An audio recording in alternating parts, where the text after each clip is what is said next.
네? 네네. 됐나요? 네,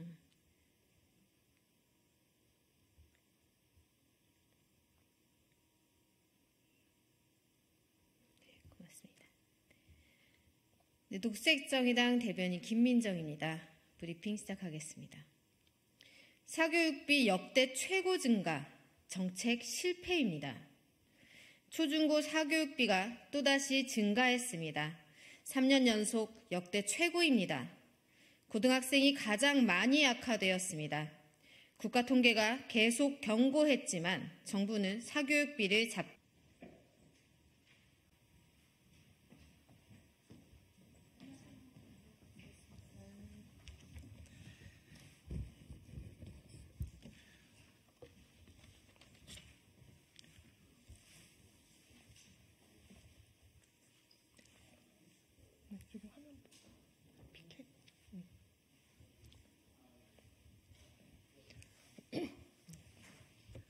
네, 시작하겠습니다.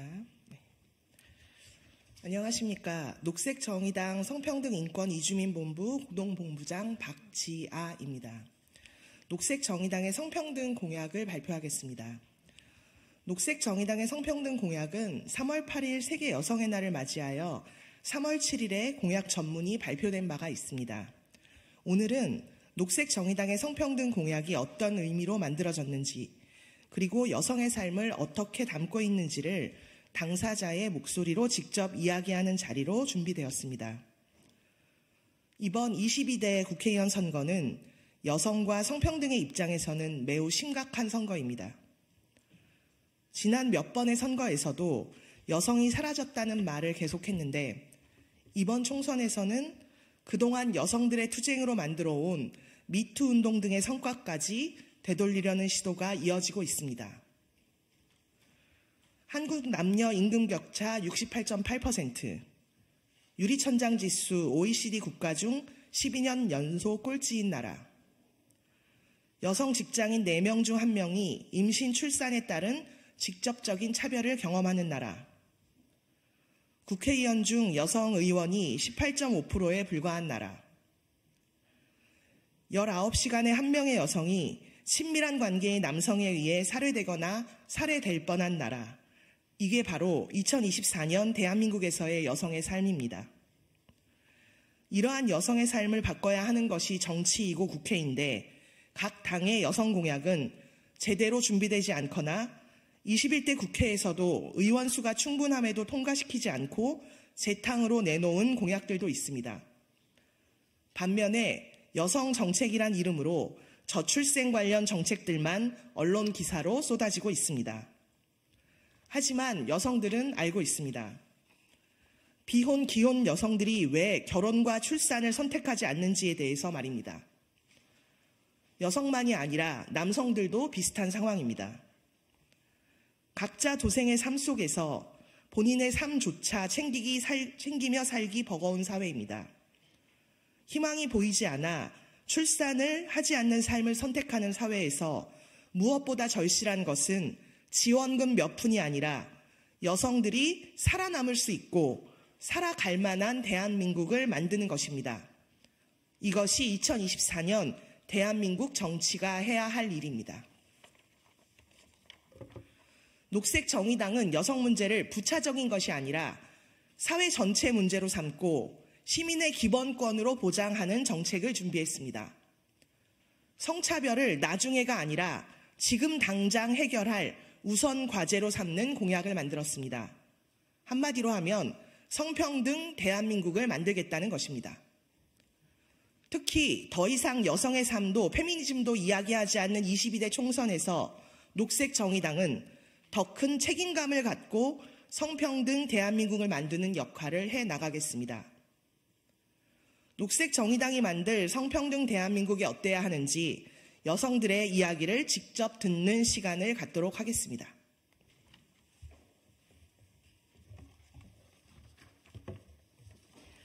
안녕하세요. 저는 대학에서 페미니스트로 활동하는 강나연입니다. 저는 평등과 인권을 지지하는 한 명의 시민으로서 이 자리에 섰습니다. 여가부 폐지, 여성가족부 폐지라는 공약 아닌 공약은 윤석열 정부가 불리할 때마다 꺼내들어 지지율 하락의 위기를 탈출했던 히든카드였습니다. 그들이 여가부 폐지라는 카드로 장난질 칠 동안 국가 권력이 인정해준 성차별과 여성 혐오는 일상을 살아가는 여성들의 삶을 더욱 옥죄어 왔습니다. 인하대학교 성폭력 사건, 학내 불법 촬영 사건 등 대학에서 젠더폭력 사건들은 계속되고 있습니다. 이러한 일을 예방하고 평등하고 안전한 학교를 만들고자 하는 사람들의 눈과 입은 오히려 틀어막히고 있습니다. 학교에서 페미니스트라고 소문이 난 사람은 온라인 커뮤니티에서 1년 이상 실명이 거론되며 사이버 불링을 경험하고 여성주의 교지를 놓아둔 곳에 압정을 박아두어 다치게 만드는 악의적인 사건도 발생하고 있습니다. 여성학 교양 수업은 듣고 싶어도 주변 친구들에게 페미라고 소문이 날까 두려워 수강 신청을 하기도 어렵습니다.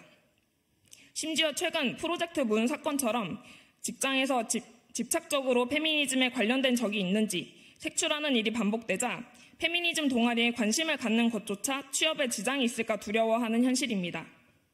성평등은 여성들에게 생존권의 문제입니다. 낙인과 폭력, 생계 위협의 문제입니다. 따라서 여성들이 일상에서 겪는 폭력과 혐오로 지지율을 반등시키고 장난질했던 윤석열 정부의 모습은 심각한 문제이며 강력히 규탄합니다. 그래서 저는 이번 선거에서 성차별주의자들과 싸우는 정당, 녹색정의당을 지지합니다. 선명하게 성평등을 지지하는 녹색정의당을 지지합니다. 국민의힘은 물론이고 여성들의 힘으로 지난 대선을 치루었던 더불어민주당 또한 이번 공천에서 여성 의원의 비율을 각각 11%, 16%로 공천했습니다. 두 거대 정당 모두 의회에 보내는 여성이 10명 중 1명, 2명도 안 되는 비율입니다. 여성이 사라진 총선입니다. 그러나 녹색정의당만큼은 선명하게 여성가족부를 성평등부로 확대하고 강력한 성평등 체계를 구축해야 한다고 주장합니다. 페미니즘이 표가 안 된다며 모두가 떠날 때 끝까지 페미니즘을 말하는 정당이 녹색정의당입니다. 저는 여성들에게 이야기하고 싶습니다. 이대로 선거와 정치판에서 학교와 직장에서 집에서 사라진 채로 숨죽인 채로 살 수는 없지 않겠습니까?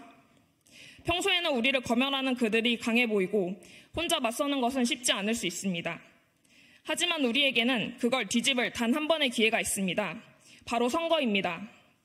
이번 총선에서 녹색정의당의 지지율로 성평등을 분명하게 지지하는 여성들의 숫자를 보여주어야 합니다.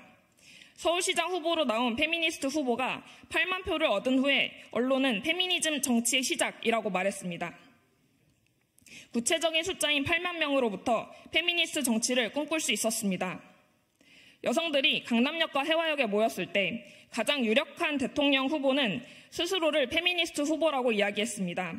우리가 선거를 통해 여성 주권자로서의 힘을 발휘해온 것은 분명한 사실입니다. 국회의원 선거에서 내가 투표장에 가서 선명한 성평등 정당을 찍었더라도 누구도 우리의 투표지를 검열할 수 없습니다.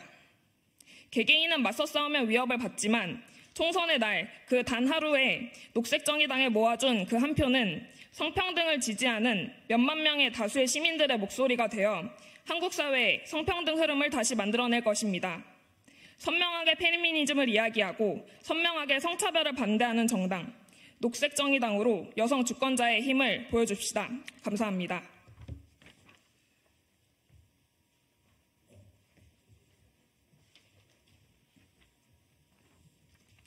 반갑습니다. 저는 여성 노동자이자 워킹맘인 조선희입니다.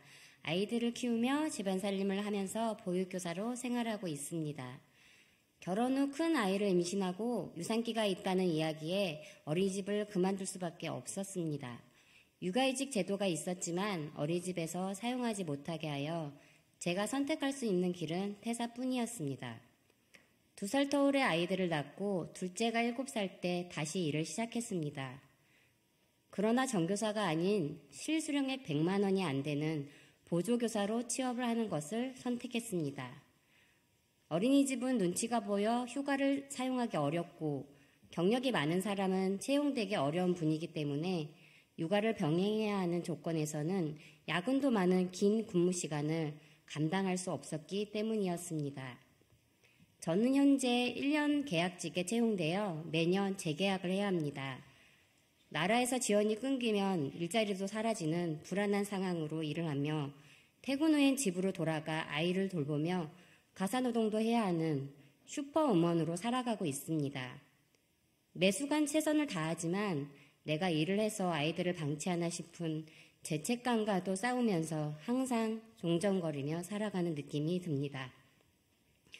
22대 총선을 앞두고 여러 당에서 공약을 발표하고 있습니다. 출산율이 역대 최저치를 기록해서 저출생이 심각한 사회 문제라며 돌봄과 육아 관련 공약이 쏟아져 나오고 있습니다. 그러나 이러한 공약들이 제대로 된 것인지 제대로 지켜질지를 믿기는 힘이 듭니다. 지난 10일 시민단체 직장 각질 119가 발표한 지난 21대 국회에서 임신, 출산, 육아, 가족 돌봄과 관련한 모부성 보호제도 법안 처리 현황을 보면 220개 개정안 중 단 7건만이 21대 국회에서 실제 개정됐다고 합니다. 심지어 2023년에는 관련 법안이 단 한 건도 처리되지 않았습니다. 이제 더 이상 지켜지지도 않고 재활용되는 공약들과 당장 아이를 낳으면 얼마를 더 지원하겠다는 현실성도 없고 시혜적인 정책은 보고 싶지 않습니다. 2022년 조사 결과를 보면 돌봄 종사자의 92%가 여성이라고 합니다. 그리고 그들 대부분은 저처럼 고용 불안과 저임금에 놓여 있습니다. 돌봄 노동이 중요하다고 하지만 가치 있는 일이라는 말 때문에 오히려 열악한 노동 환경에서 헌신을 요구받고 있으며 저임금, 장시간 노동을 하는 여성들은 집으로 돌아가서는 또 다른 숭고한 엄마의 성역할 노동을 혼자 감당하며 장시간 노동을 하게 됩니다. 그래서 여성이라는 것과 노동자, 돌봄은 떨어져 있는 게 아닙니다. 노동 공약, 돌봄 공약, 저출생 공약을 다 따로 만들고 돈 얼마 더 주는 것으로 해결이 안 됩니다. 여성의 삶 전반을 보장하는 정책이 필요합니다. 그래서 저는 이번 총선에서 녹색정의당을 지지하려고 합니다. 성평등 돌봄과 안전한 일터를 만들 수 있는 공약, 그 공약을 잘 지키는 것이 불평등을 바꾸는 시작이라고 생각합니다. 평등한 여성노동, 안전한 일터, 돌봄에 대한 국가 책임이 이루어질 수 있도록 녹색정의당을 많은 분들이 지지해 주셨으면 좋겠습니다. 감사합니다.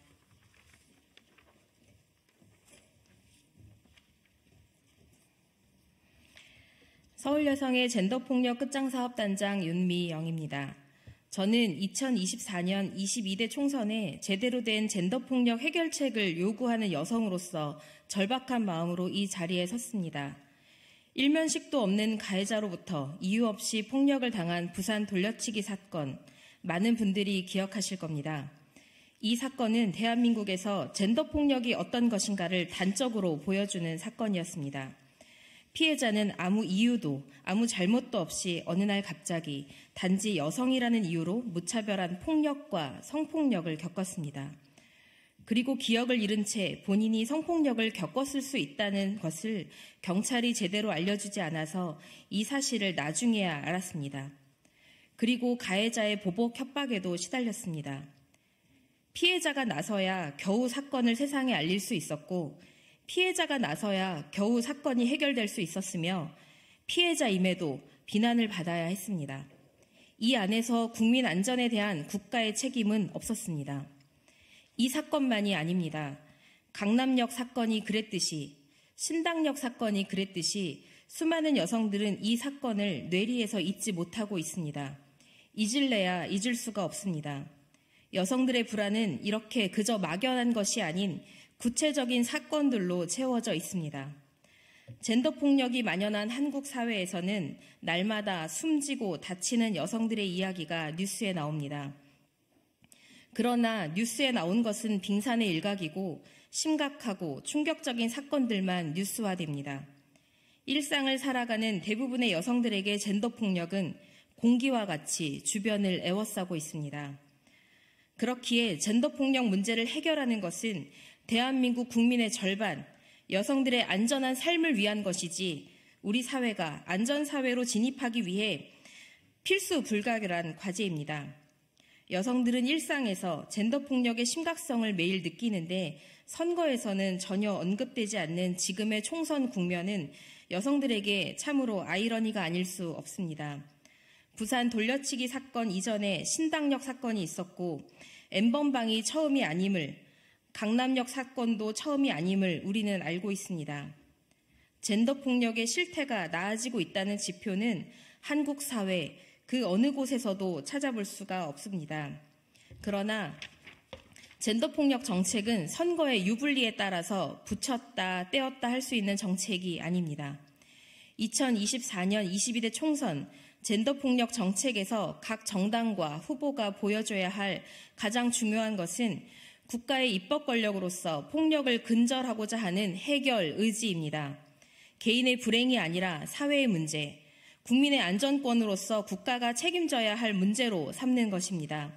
그래서 젠더 폭력 피해자의 90%인 동시에 이 사회의 절반을 차지하는 여성의 이름으로 말합니다. 피해자를 보호하고 가해자를 처벌한다는 당연한 원칙이 실현될 수 있도록 비동의 강간죄, 권력형 성범죄, 무관용 대응이 원칙으로 수립되어야 합니다. 그리고 정책 실현의 도구로서 검찰, 경찰, 법원, 공권력이 제 역할을 할 수 있도록 국가 비전 수립과 법 제도 전면 정비, 수사 행정적 강제 절차 이행을 위한 적극적 공조 체제가 마련되어야 합니다. 사건이 이슈가 될 때만 여성을 호명하는 것이 아니라 일관되게 젠더 폭력 정책을 발의하고 사건 발생 직후에만 피해를 언급하는 것이 아니라 매년 여성들이 만든 추모의 자리에서 함께한 녹색정의당을 기억합니다. 젠더 폭력 원칙부터 다시 세워야만 재발 방지가 가능하고 그때그때 표와 이슈에 좌우되는 것이 아니라 일관되게 추진할 정당이 필요하기 때문에 저는 녹색정의당을 지지합니다.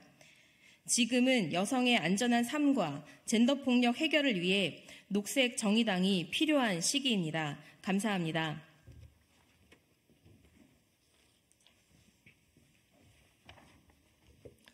(2024년) 여성들은 진짜 성평등 대한민국을 요구하고 있습니다. 거대 정치가 그동안 여성들을 어떻게 대했는지 여성들은 기억하고 있습니다. 한편에서는 여성과 성차별 문제에 반감을 드러내는 남성들을 동원했고, 한편에서는 여성들의 표를 얻고도 그 약속을 제대로 지키지 못하기도 했습니다.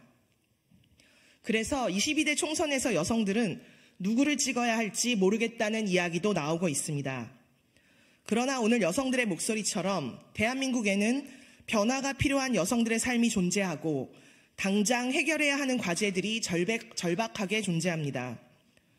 성적 정체성과 지향으로 지워지고 위협받는 존재의 문제 역시 더 이상 미룰 수 없는 우리 사회 전체의 과제입니다. 오늘 이제 사회에 발을 내딛기 시작한 대학생부터 일터와 삼터에 이중노동을 하고 있는 여성, 젠더 폭력과 끊임없이 싸우고 있는 여성들까지 많은 여성들이